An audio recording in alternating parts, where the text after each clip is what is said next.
Here are 3 reasons why I'm still buying VELO. Reason number 1 is because I like its room for growth.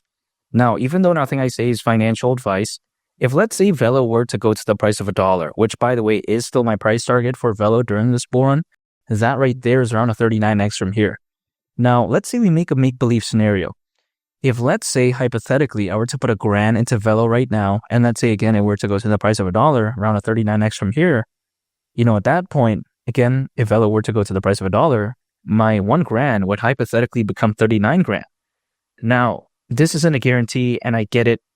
This isn't the best upside out there, but considering how relatively speaking, quote unquote, massive VELO is, because of course not a microcap, let's say doing an additional 39x doesn't seem that bad. And a 39 grand, I don't think is caca by any means. I get it. Some people are looking for like $1 million or whatever like that. Of course, it's nowhere near that, but you know what? A 39x doesn't seem too bad, at least personally for me, but I can only speak on my behalf. Now, on the flip side, we also take a look at VELO, let's say go into the price of $1. Considering current circulating supply, at that point, market cap would be around $7.5 billion. So it's not too crazy. That's not even 10% of Dogecoin's all-time high market cap. And we've even seen something like BNB reach over $100 billion in market cap. And why do I want to mention this? It's because you take a look at the BNB smart chain ecosystem. Back in 2023, according to Crypto.com research, slightly over 2% of the crypto hacks that happened, again, that year actually occurred on the BNB smart chain ecosystem, which I think is a little too much. I mean, over 2% slightly, you got to consider just how massive the crypto space is overall. This is a very unacceptable figure in my opinion. I mean, porra caralho. Yeah, this is a no bueno in my opinion. Now, again, if something like BNB can reach over $100 billion in market cap, if something like Dogecoin can reach over 80 billion, VELO can't hypothetically go to around 7.5 billion. That's just the mentality I have. I don't think VELO is this terrible project either. It has great exposure, listed on a bunch of major exchanges. Is it the best? No, but during a fully fledged bull run, this type of stuff usually matters. Take a look at why Shiba, and Dogecoin was so popular. It's because they were literally listed pretty much everywhere. And if I see something like Luna Classic, something caca like that with basically no future, if that could even find a bottom and have a massive resurgence, if something like KlimaDAO can find a bottom, if something like Litecoin can pump, I just don't see why VELO won't at least do pretty good during this bull run. I'm not going to say it's going to do the best. Of course not. It's not going to be the best performer out there, but you know what? If those 3 projects could do pretty good, relatively speaking, why can't VELO at least do good as well? Not to mention, people like to say, well, if you're so into hypothetical upside, why don't you get into a microcap? Well, it's because, first of all, the way I take a look at it is that a microcap is hypothetically very risky. Now, some people may think, okay, there's always going to be a risk. I totally understand that. But with a project that's quote unquote like medium size, something like VELO, that's what I would quote it, right?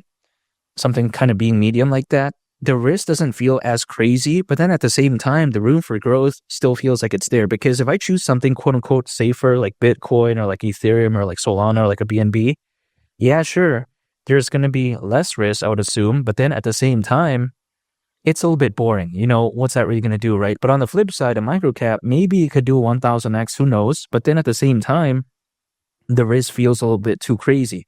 So again, what is a good balance in between? In my opinion, something like VELO, which is why it is the pick for me, and that's why I'm still buying VELO. Now, some people may think that, okay, $1 for VELO, not possible because they say that the fundamentals are bad. But I disagree with that. And this actually brings me to my second point, which is the second reason why I'm still buying VELO, and that is because of its rock-solid fundamentals. You got to take this into consideration. VELO is, after all, is a blockchain-enabled financial system and decentralized settlement network that is designed to make the transfer of value between one country to another more efficient. Now, people may be thinking, okay, this is a bunch of random nonsense. Who cares about this? Well, to put it quite simply, VELO is focused on, for instance, it's even been noted that, again, it's focused on cost-effective cross-border payments and remittances. Now, you may be thinking, okay, why is this important? Now, I do believe there's 2 key takeaways here. First of all, it's cross-border payments, and the second is remittances. Now, I'm going to first focus on remittances because VELO is primarily known for this. And let me give an example of what remittance is. Let's say I'm from São Paulo, Brazil, right? And let's say I'm working abroad. Let's say I'm working in Tokyo, Japan. Now, when I'm working there, and then let's say you send money back home to family or whatever the case may be, right? That's remittances right there. Now, why is this super necessary? Hashtag Jorge Masvidal to find a very good solution. The reason being is because when you take a look at, for instance, there's many international workers out there. Like, let me just give an example. For instance, according to Grandview Research, the global digital remittance market is expected to reach over $60 billion by 2030. So that's insane. If there's a figure like this, of course, it indicates, in my opinion, that there's a lot of international workers, and more so also hypothetically predicted to at least have more in the future, right?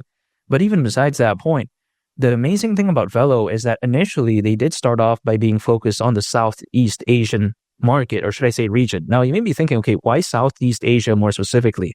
It's because there's a lot of international workers there, or should I say from there, hypothetically, because you take a look at, for instance, according to BPB, in 2020, so this is like basically almost 5 years ago at this point, right? But even back then, there was nearly 24 million Southeast Asians living outside their country of origin. Can you imagine the remittances there? Now, am I saying that, everyone is going to be sending money back home automatically? No, that doesn't necessarily mean that, but we see many people out there, they work abroad, they send money back home to their families. So of course, this is a very genius move in my opinion. And again, this figure is back in 2020. As of right now, this figure could just be a lot better, hypothetically or allegedly, right? So when I take a look at something like this, the way you take a look at it is that VELO did such a genius move by initially being focused on the Southeast Asian region. Now, why is it better to be initially focused on something like that? It doesn't necessarily mean that it can't have this global dominance or global presence in the future, but this is a good move because, you start off small and then eventually you grow, right? At least that's the principle. So the way to take a look at it is that VELO is very amazing. Now, the fantastic thing also about VELO is that they have a stable coin called USDV, which some people may clown because they think that when it comes to this, right, they think, okay, it's a bit of a caca move. Like no one cares about stable coins. There's too many. Everyone's focused on USDT, USDC. But here's the thing. You take a look at not too long ago, we saw VELO's involvement with BlackRock. And yes, you heard that right. I'm talking about BlackRock here. Pretty much one of the biggest things out there, and more specifically with BlackRock's tokenized short-term treasury fund into their USDV stablecoin. So that's massive right there. I mean, that's so huge in my opinion, but not many people really talked about it for whatever reason. But you know what? I am, because I do believe that it's very special. Not to mention, VELO also recently had a collaboration with the Laos Bullion Bank to integrate gold into the blockchain or into blockchain. Now, you may be thinking, okay, this is, whatever, but this is massive right here in my opinion, because of course, the Laos Bullion Bank could allegedly be considered as something that is very massive and a good step in the right direction for the future of VELO. Now, you may be thinking, okay, VELO is a little bit of a boring project, but I disagree with that because when you think about it, there's more aspects to VELO. For instance, VELO is focused on something called centralized decentralized finance, or some people call it CDFI for short. The reason why this is so revolutionary is because this combines the good aspects of centralized finance and combines that with decentralized finance and creates a good medium in between. Because let's face it, decentralized finance, aka DeFi, that right there may not be everyone's cup of tea. But on the flip side, centralized finance, that may not be everyone's cup of tea either. So what is a good balance in between? Removing the disadvantages, combining the advantages, that's CDFI. So this could be a total game changer, at least when it comes to VELO. And also not to mention, VELO has very complete aspects to it as a project. For instance, there's something called Orbit, which is a crypto super app.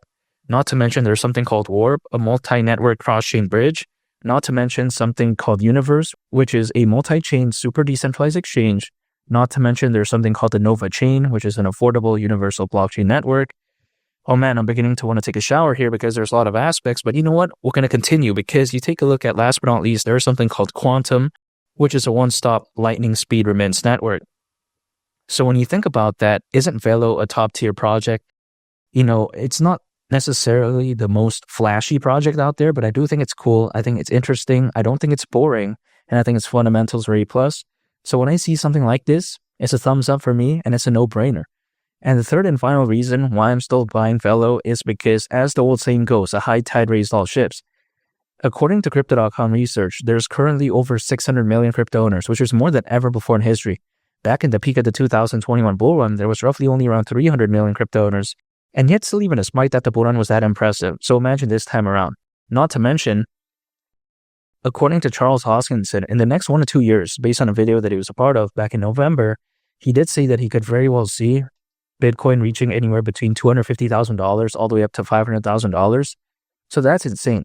If Bitcoin even reaches $250,000, I think at that point, a bunch of good altcoins are going to follow along with the ride, so to speak. Again, a high tide raises all ships. And at that point, VELO at the price of $1, yeah, I just don't see why not. I think VELO is very special. I think this one could be so amazing. And I think 2025 could very well be a time to shine. But I'm willing to stay patient. Any talent income I'm acquiring, I'm holding, I'm just waiting because I think better days are ahead. And again, VELO at the price of $1 wouldn't surprise me whatsoever during this bull run. And that right there are 3 reasons why I'm still buying VELO. And make sure to subscribe if you gain value from this video. I'd greatly appreciate it. It's only the captain, and I'll catch y'all on the next one. I'm out. Peace. Bye.